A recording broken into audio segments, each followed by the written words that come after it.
Olá pessoal, hoje é sábado, dia de falar de esportes aqui na tela da HIT. E as Olimpíadas já começaram.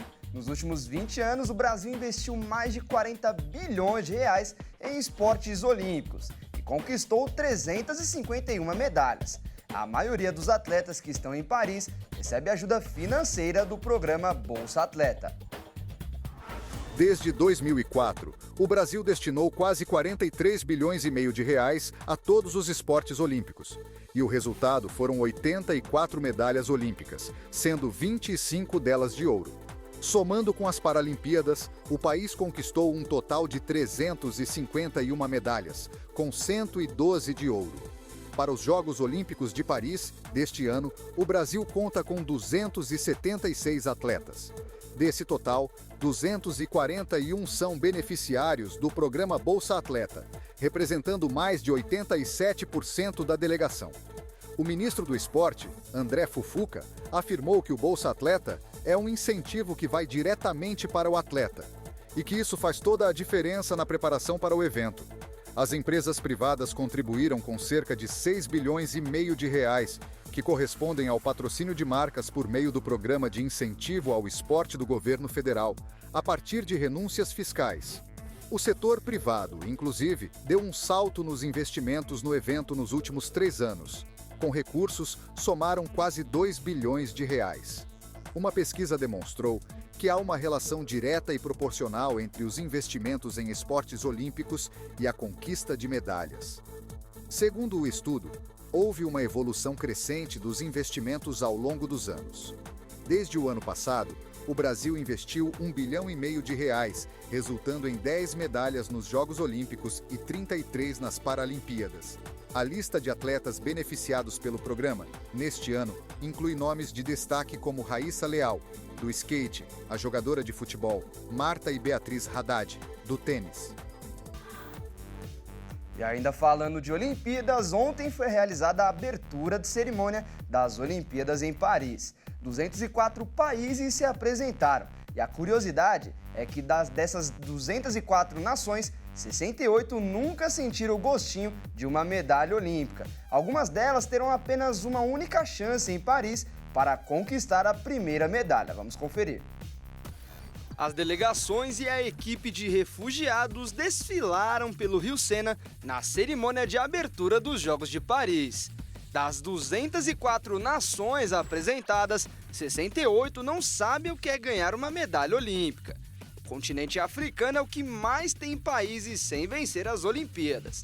São 25 países no total, quase um terço dos países sem medalha. A Oceania e o continente americano vêm na sequência, com 13 países sem medalhas. Na Ásia são 12 países e a Europa é o continente com menos nações sem medalha olímpica. São apenas 5 países.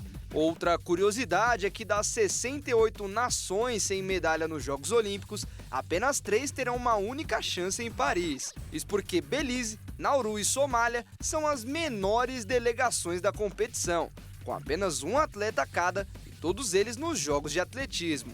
Os representantes da Rússia e de Belarus vão competir às Olimpíadas como atletas neutros individuais e não foram incluídos no quadro oficial de medalhas por causa da guerra entre Rússia e Ucrânia. Os dois países também não participaram da cerimônia de abertura na sexta-feira. E as Olimpíadas de Paris já têm algumas baixas. Alguns atletas nem chegaram a participar dos Jogos. Vamos ver os atletas que foram cortados das Olimpíadas 2024. Os Jogos de Paris já começaram com algumas baixas e polêmicas. A primeira baixa é do tenista italiano Sinner. O atleta é considerado o tenista número 1 do ranking feito pela Associação de Tenistas Profissionais.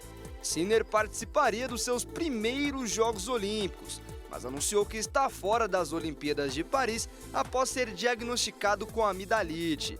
A segunda baixa foi no vôlei masculino. O ponteiro Leal da seleção brasileira foi diagnosticado com uma leve entorse no tornozelo durante um treino nesta semana. A Confederação Brasileira de Vôlei confirmou que o tratamento foi iniciado e que o jogador será monitorado. A terceira baixa nas Olimpíadas foi por um motivo nada agradável. A campeã olímpica a cavalo Charlotte Dujardin está temporariamente suspensa por maltratar seu cavalo. Um vídeo de 4 anos atrás foi divulgado. Nas imagens é possível ver a atleta chicoteando o seu cavalo durante um treino. Depois das imagens divulgadas, a Federação Equestre Internacional suspendeu Dujardin provisoriamente por 6 meses. Já sabendo da publicação do vídeo, a atleta anunciou sua desistência das Olimpíadas antes mesmo do anúncio da federação. E para tentar evitar confusões nos estádios de futebol, alguns estádios brasileiros já adotaram o reconhecimento facial dos torcedores. Por enquanto não é obrigatório, mas a partir do ano que vem será obrigatório em alguns estádios a instalação dos equipamentos em locais com capacidades para mais de 20 mil pessoas.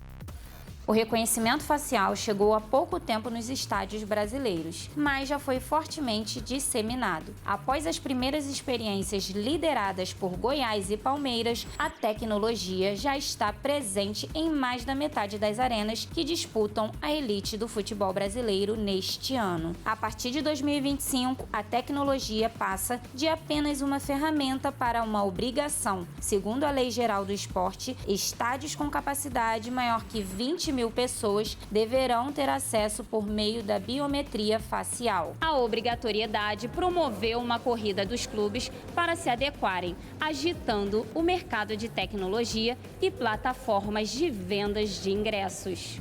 No Rio de Janeiro, o Maracanã já está equipado com a tecnologia, mas apenas o Flamengo iniciou a implementação, que envolve o cadastro prévio da biometria facial dos torcedores. O Fluminense, que também usa o estádio, ainda não deu início ao plano. O pioneiro entre os cariocas foi o Vasco, adepto do reconhecimento facial em São Januário desde setembro do ano passado. Já o Botafogo anunciou em março o início do cadastro do rosto dos torcedores para acesso ao Engenhão. A medida busca facilitar a entrada do público nos estádios e, principalmente, combater um dos principais problemas do futebol nacional, o cambismo. Além disso, uma das grandes vantagens do uso do reconhecimento facial nas catracas é a segurança. A implementação da ferramenta está ajudando a identificar pessoas procuradas pela justiça. No Allianz Parque, o estádio do Palmeiras, foram realizadas diversas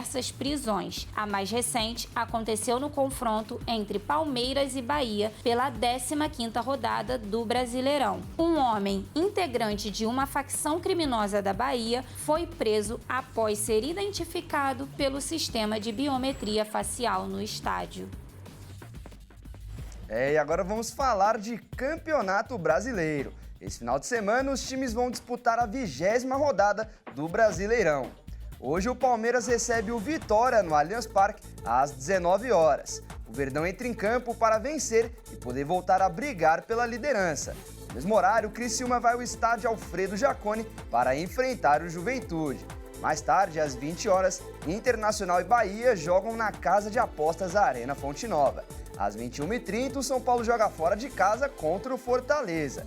E no mesmo horário, o líder Botafogo recebe o Cruzeiro no estádio Newton Santos. No domingo, temos jogo logo pela manhã.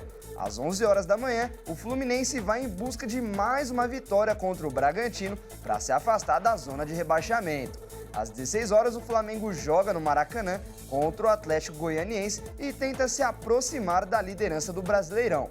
Às 19 horas, temos 3 jogos: Atlético Mineiro e Corinthians na Arena MRV, Cuiabá e Atlético Paranaense na Arena Pantanal e Grêmio e Vasco da Gama no Estádio Centenário. E como sempre, fim de semana é dia de acelerar. Amanhã acontece a 14ª etapa de Fórmula 1 no GP da Bélgica. A largada será dada bem cedo, às 10 horas da manhã. Os pilotos se preparam para a 14ª etapa de Fórmula 1. Dessa vez, o palco para o espetáculo será o circuito de Spa-Francorchamps. Ontem, os pilotos participaram de 2 treinos livres, um pela manhã e outro meio-dia. Hoje foi realizado o último treino livre da programação e a classificação. Na última corrida, o piloto Max Verstappen não demonstrou um bom desempenho. Ele se acidentou ao forçar uma ultrapassagem em Lewis Hamilton e terminou em 5º lugar no GP da Hungria. Mesmo assim, o holandês é líder do campeonato com 265 pontos. Na segunda colocação está Lando Norris, da McLaren, com 189 pontos. Na sequência vem Charles Leclerc, da Ferrari, com 162 pontos conquistados. Com 8 pontos a menos, Carlos Sainz, também da Ferrari, aparece na 4ª posição. Fechando o top 5, Oscar Piastri, da McLaren, com 149 pontos conquistados. A largada do Grande Prêmio da Bélgica será dada às 10 horas da manhã no domingo. É isso aí, eu volto no próximo sábado com mais informações dos esportes. Continue ligado na nossa programação e acompanhe a gente também no YouTube. Tenha um excelente fim de semana, grande abraço!